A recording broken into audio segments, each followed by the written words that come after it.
Major funding for KPBS Evening Edition has been made possible in part by Bill Howe Family of Companies, providing San Diego with plumbing, heating, and air restoration, flood and remodeling services for over 40 years. Call 1-800-BILL-HOWE or visit billhowe.com. And by the Conrad Prebys Foundation, Darlene Marcos Shiley, and by the following.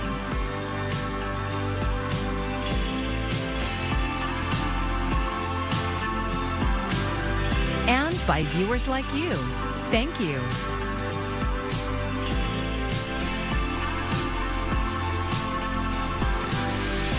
Tonight, San Diego Mayor Todd Gloria is delivering the final State of the City address of his term. Thanks for joining us. I'm Maya Trabulsi. Gloria will be running for a second and final term as mayor this election year. KPBS reporter Andrew Bowen is live outside the Balboa Theater with a preview of what to listen for. Andrew. Yeah, Maya, I think we can definitely expect to hear a lot from the mayor tonight about homelessness. We're downtown right outside the Balboa Theater, and people will be able to see that homelessness crisis as they're making their way to the theater, the folks on the sidewalks and in the streets. I think we can certainly expect the mayor to say, you know, things are getting better, or at least he's doing the work to set the city on a path to improving the situation. He has opened 2 safe campsites on the outskirts of Balboa Park. More than 500 people are staying in tents there now. The goal is certainly to move the encampments out of the neighborhoods and into these areas that are more controlled, safer, and easier for folks to access services. One thing that I'll also be listening for from the mayor tonight is his proposal for a sales tax increase to fund the city government. He's hoping to convince the city council to place that ballot measure, or that sales tax increase on the November ballot. So, this is something he hasn't spoken about a whole lot publicly so far, so I'll certainly be listening to see if he has a pitch to the voters and to the city council about why the voters should say yes to that sales tax increase.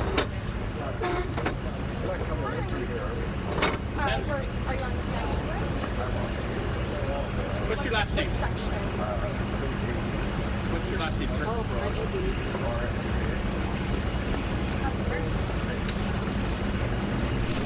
Great, thanks for that information, Andrew. Now, what reaction are we expecting to the mayor's speech? Yeah, Maya, we always stick around after the speech. City council members, other civic leaders go on the stage, and we try and get people's reactions, hear what they thought of what the mayor had to say tonight. So I'll certainly be asking some questions. The mayor has tried to cultivate a friendly relationship with all the people on the city council. Of course, he's got the advantage of being a Democrat, and all members of the city council are also Democrats. So I wouldn't expect a whole lot of pushback or criticism from the members of the city council tonight. However, we know there is going to be a reaction speech from one of the candidates in the mayor's race this year, Genevieve Jones-Wright, an attorney and a local civil rights activist. She's going to be giving remarks on her Facebook page, and I expect certainly plenty of criticism from there to make the case to voters why the mayor should not be getting a second term this year. Thanks, Andrew. Meanwhile, millions of Mexicans living in the United States are eligible to vote in this year's presidential election in Mexico. But in the last presidential election, less than 100,000 actually voted. So coming up, why that might change this year. He says it looks like an EKG chart. Today, Governor Gavin Newsom announced $291 billion state spending plan with an estimated $38 billion deficit. The Legislative Analyst's Office had predicted a much larger deficit of $68 billion back in December. The governor addressed promises he wishes to keep. You can see a list of issues here that I think are top of mind for the vast majority of Californians, regardless of your walk of life, your ideological agenda. Homelessness, the issues around mental health, which I think is a unifying issue that we all share, the issues around a safer community, issues around crime and violence. The governor is proposing to draw $13 billion from the state's reserves to cover some of the deficit, as well as $8.5 billion in spending cuts. About $3 million of that would come from the climate programs and about $1.2 billion from housing programs. Gusty winds continue throughout the area as we work our way into the overnight, even into Thursday morning, as well as the chill. We'll talk about those numbers more in depth coming up in just a little bit. And when the winds here will really start to relax and ease. Also, what about the weekend? Not too far away. We'll talk about if there's any changes in store as we work our way down the road, all coming up. The sand replenishment project for two North County beaches is getting off to a late start. As KPBS North County reporter Alexander Wynn shows us, the winter storms are delaying the project. Combing for treasures, long walks on the beach, and surfing. It's hard to picture these beach activities without sand on the shore. But sand is disappearing along the shores in North County. Sand is a regional issue. In Solana Beach, sand loss means that waves are encroaching on the bluffs, threatening homes and public infrastructure. Lisa Heepner is the mayor of Solana Beach. She says the sand replenishment project will prevent further erosion. It buffers the bluffs, and that's our thing. Our whole beach is basically lined with 60, 70, 80-foot tall bluffs. It's different than the beaches in Del Mar and in Cardiff and many places. That's why in 2000, the city reached out to the Army Corps of Engineers for help. Early last year, Congressman Mike Levin secured the funding to get the project started. What I will tell you is that this wasn't easy, securing these federal funds. And what we will see is a 50-foot wide sandy beach, or 50 feet additional sandy beach. Levin secured $30.5 million from the bipartisan infrastructure law passed 2 years ago. It also includes sand replenishment for Beacons Beach in Encinitas. Dolan Chung is the project manager for the Army Corps of Engineers. He says the sand replenishment is a 50-year commitment. And then we will do roughly 8 additional renourishment events over those 50 years. The average cycle based upon our computer modeling is roughly about 6 years between renourishment cycles. The sand will be brought in from offshore at the mouth of the San Diego River. In preparation for the project, Solana Beach has already installed this pipeline, which will bring the dredged sand onto the beach. But first, the Corps has to finish a different sand replenishment project in San Clemente, which was started in mid-December. Levin also helped secure that funding. And then we got hit with the storm swells. So we've just restarted activities. It's not perfect that we're trying to do this project in the wintertime, but because of scheduling, we really didn't have a choice and needed to get these things started. The Solana Beach Encinitas sand replenishment was expected to start mid-January, but because of weather delays, Jung's expected to start around the end of the month. Alexander Wynn, KPBS News. Since the Senate blockade on senior military nominations lifted in December, officers held from promotions to lead major commands are starting their new jobs. KPBS military reporter Andrew Dyer has more on which San Diego units are affected. When Vice Admiral Brendan McLean assumed command of Naval Surface Force in San Diego just before Christmas, he broke a months-long promotions hold that left 3 major local commands without permanent leaders. On a conference call with reporters Friday, KPBS asked McLean how the delay impacted fleet operations. That's a very good question, but I also think it's kind of a politically charged question. Hundreds of admirals and generals throughout the military were unable to promote or move on to new positions since February, when Alabama Senator Tommy Tuberville said he wouldn't approve any moves in protest of the Pentagon's policy on abortion. The Republican withdrew his protest against most nominations early last month. 2 other commands locally were also without their 3-star commanders. 1 Marine Expeditionary Force, or 1 MEF at Camp Pendleton, was without its appointed commanding general since July. It includes nearly a quarter of the Marine Corps. And Naval Air Forces, which oversees aircraft and aircraft carriers, was without its appointed commander since September. Now that I'm finally taking command, I'm very excited about it, and I really am kind of hitting the deck place running. McLean says he's already working toward the goal of having 75 surface ships ready to deploy at any time, something he says is vital given recent drone attacks on U.S. Navy ships in the Middle East. 1 MEF's incoming commander will take over next month. Naval Air Force's previous acting commander, Rear Admiral George Wyckoff, left this month to lead Naval Forces Central Command, and another acting commander took over Friday. No date has been set for when the permanent appointee, Rear Admiral Daniel Cheever, will take over. Andrew Dyer, KPBS News. Drivers on northbound Interstate 5 this morning may have noticed a dozen or so protesters and law enforcement near the Nobel Drive exit in La Jolla. They held flags and put up banners on the freeway overpass calling for a ceasefire and the end to the siege in Gaza. It was intended to get the attention of early morning commuters and to draw attention back to the ongoing conflict between Israel and Hamas.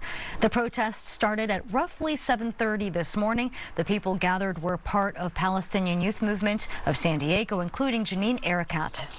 The people in Gaza don't have a daily life anymore. There's no one rushing to work anymore. People are fleeing. They're trying to find shelter. They're trying to find food and water. And so we're just hoping that as people are on their way to work, that they think about what's happening in Gaza and the role that we play here in the U.S. with our tax dollars funding the bombing of Gaza. The Hamas-controlled Gaza Health Ministry says over 23,000 people have been killed since war broke out on October 7th. President Biden is touting a major milestone for the Affordable Care Act. 20 million people enrolled for health care through the program, but the news also came with a warning. Former President Donald Trump vowed to renew efforts to repeal the law during a speech in Iowa recently.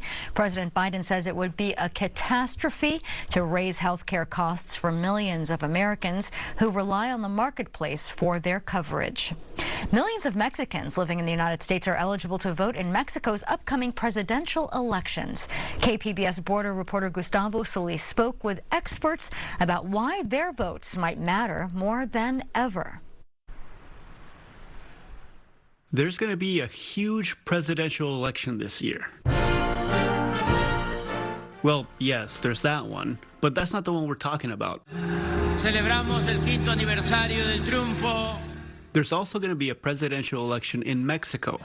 And depending on how you look at it, it's even bigger than the U.S. election. A very important election, the single most important election in Mexican history, because there's going to be more than 20,000 different positions at stake: the presidency, the entire federal Congress, 9 governors, and lots of local places. So this is very important for Mexico. Rafael Fernandez de Castro is the director of the Center for U.S.-Mexico Studies at UC San Diego. He says that this year's elections in the U.S. make the Mexican election even more important. Mexico elects their president for one term every 6 years, so it will be more than a decade before the two countries again have their elections in the same year. This is a good time to reset the U.S.-Mexican relationship, because we have elections here and we have elections in Mexico. So this is the time to do things, to think ahead. How can we better promote more cooperation between the two countries? If you were born in Mexico but live in the U.S. now, you're eligible to vote in the Mexican election on June 2nd. And there are millions of Mexicans living in the U.S. 12 million people, just to make an invitation, 12 million people can decide basically any election. Arturo Castillo Loza works for Mexico's National Election Institute. He says Mexicans living abroad represent a massive voting bloc, but they've never really acted like one. Consider what happened in 2018, when the last presidential election was held in Mexico. Out of those 12 million people, only 69,000 actually voted. There is a tremendous gap between those who live abroad and those who have a voting ID and those who have actually registered for voting. The National Election Institute is trying to change that. They're engaged in a huge outreach effort that involves Mexican consulates throughout the country, including San Diego. During the last 2 months, we visited Dallas, San Diego, Los Angeles, Santa Ana, Chicago, New York. Part of the problem is apathy. Many Mexicans in the U.S. don't really have much interest in Mexican politics. They aren't sure why their vote even matters south of the border. But it does. Castillo says Mexicans living abroad still have family and friends back home. They send billions of dollars back to Mexico in remittances every year, and they should have a say in how that money is taxed. His pitch is simple. So if you like what is happening in Mexico right now, vote so this will continue. If you don't like it, vote so it will change. So how do you cast a vote? Well, the deadline to register is February 20th, and you can register online, but you need to have a voter ID before you register. So if you don't have it, go as soon as you can to the nearest consulate or nearest embassy and request your voting ID. You need 3 things to get the voter ID: proof of nationality, like a Mexican birth certificate, a valid ID, like a driver's license, and proof of residence, like a phone or water bill. And it takes a couple of weeks to actually get the voter ID. Mexicans living in the U.S. will be able to vote online with their computers or phones, in person at one of 23 Mexican consulates, or even by mail on or before June 2nd. Gustavo Solis, KPBS News. Governor Newsom's budget announcement today included funding cuts in public education, which makes up the largest share of state spending. But cuts won't be as deep as expected. The governor's plan for California's nearly 6 million public school students includes using money in reserves specifically designated for education programs. The California School Boards Association is keeping a close eye to make sure that happens. We understand there needs to be belt tightening and there are going to be some sacrifices made. We're realistic about that, but where we draw the line is cutting into the base funding. And Flint says the School Boards Association supports Newsom's plan to dip into the education reserves money, which is a help to many districts that will now not have to lay off teachers or close any campuses. The state is not only concerned with funding education. In this new year, there is now a law that requires California's public schools to teach cursive writing. KPBS education reporter MG Perez says many more elementary and middle school students will be putting pen to paper this semester. In the chaos of this sixth grade classroom, there is lots of learning going on, led by veteran teacher Thomas Courtney at Millennial Tech Middle School in Choias View. He directs lessons in language arts, history, and now penmanship. I took my cursive handwriting so seriously, and I would get better and better. As of January 1st, the art of cursive writing is now a requirement by the state of California for all public school students in 1st through 6th grades. It has not been required since 2010, when success on standardized tests became much more important. When you're under that kind of pressure, you'll tend to put the cursive stuff aside, okay? Even though you know that it's part of a robust and important and empowering set of lessons. It's kind of like, it's like a fun experience to write with cursive, and it kind of like helps you write it neater. 11-year-old Sophia Katch considers cursive her artistic outlet. She was fortunate to have an elementary school teacher who showed her how to write. Because art is fun, you can do like things, for example, like painting, drawing, and cursive is like a perfect way to get started. I want to sell houses. Real estate. Yeah. Chanel Landeros has a different opinion. She prefers to punch keys on her Chromebook computer because she feels it will get her closer to her career goals than writing in cursive. It's not fear, but I just never really know how to do it, and I don't think it'll be easy for me. The new state law reviving the writing of letters with strokes that don't leave the page until the word is complete has benefits of improving child brain development and fine motor skills.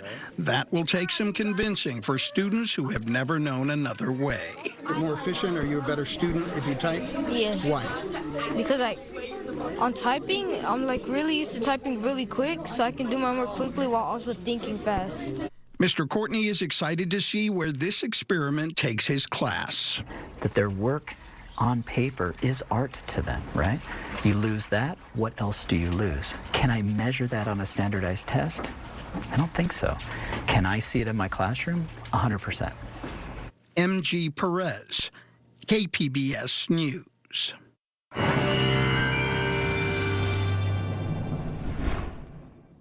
All right, let's head our way into the short term. Couple of showers around here later on tonight. Temperatures dropping down into the mid-50s and still looking at, or I should say hearing and feeling, that wind. That's going to be a big component of this storm system here as well. Overnight low temperatures for tonight dropping down into the 40s. So again, a shower or two around, especially points off toward the south. Most areas, though, are going to be dry.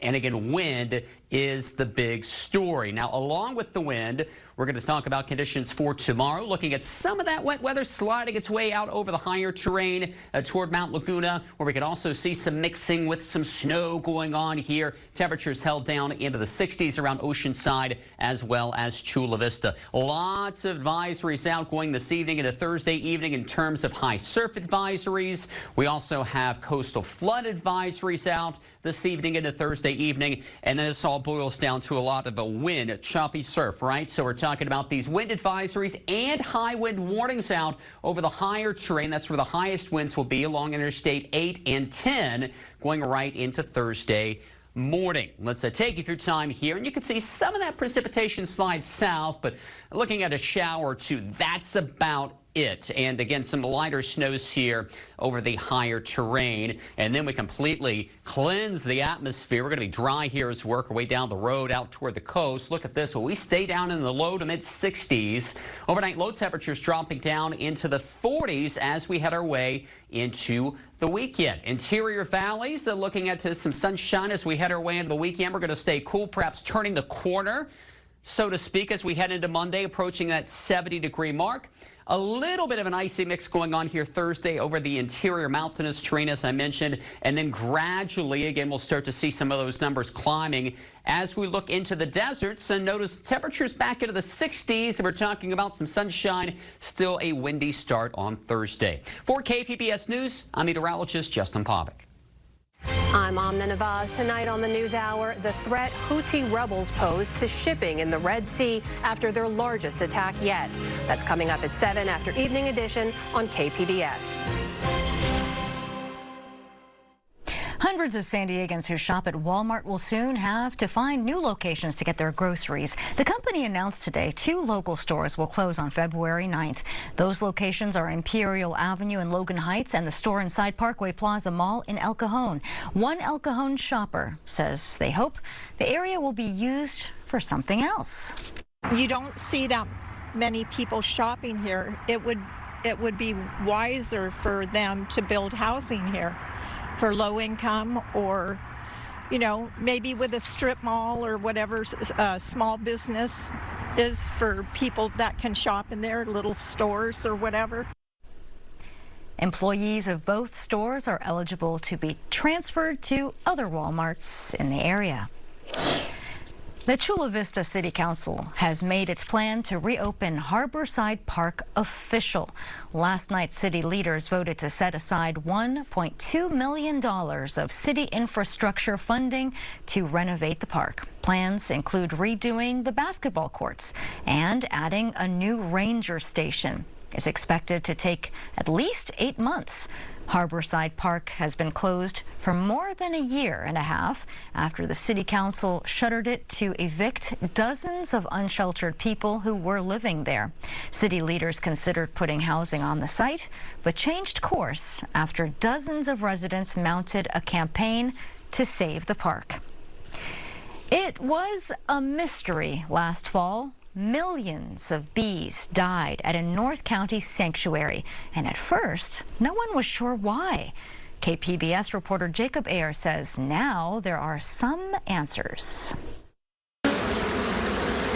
Roughly 3 million honeybees died over a few days at the San Diego Bee Sanctuary last September.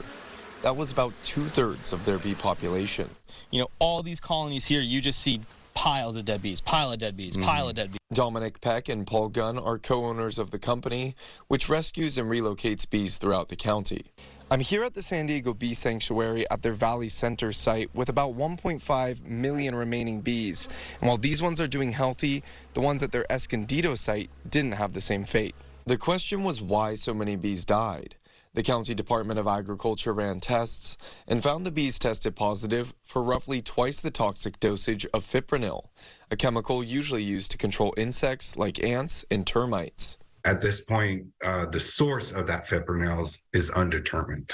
Garrett Cooper is the deputy director with the county's Department of Agriculture. He says a bee poisoning this large is rare.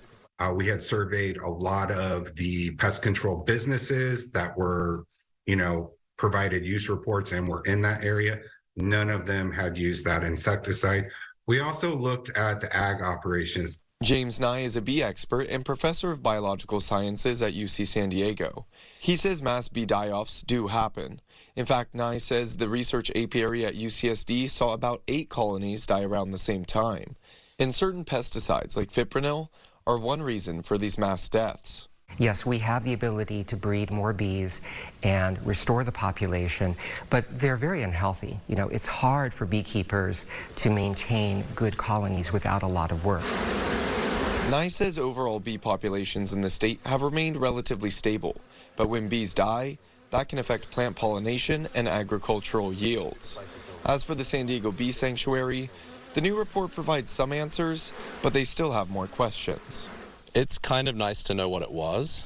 It's nice to not think that it was a neighboring farm, I guess. While the investigation is closed, Peck says they plan on growing their bee population back over the coming year and expanding to new sites across the county, thanks to the help of financial support from the community. Jacob Ayer, KPBS News. And you can find this story along with more news from North County, San Diego in our new newsletter. North County Focus offers a quick recap of the big stories happening in North County, as well as a roundup of everything happening in the region. And you can sign up for it at the link shown on your screen. That's kpbs.org/North County Focus. And here is a look at what we are working on for tomorrow in the KPBS newsroom on NPR's Morning Edition. A new development in Arizona bills itself as the nation's first car-free neighborhood. And then on KPBS Midday Edition, they're discussing dining trends that are expected to take over San Diego this year. And be sure to get the latest from KPBS News delivered right into your inbox. You'll get breaking news, arts, and our top headlines, all available as newsletters. And as always, you can find tonight's stories on our website, kpbs.org. Thanks for joining us. I'm Maya Trabulsi. Have a great evening. Major funding for KPBS Evening Edition has been made possible in part by Bill Howe Family of Companies, providing San Diego with plumbing, heating, and air restoration, flood and remodeling services for over 40 years. Call 1-800-BILL-HOWE or visit billhowe.com. And by the Conrad Prebys Foundation, Darlene Marco Shiley, and by the following.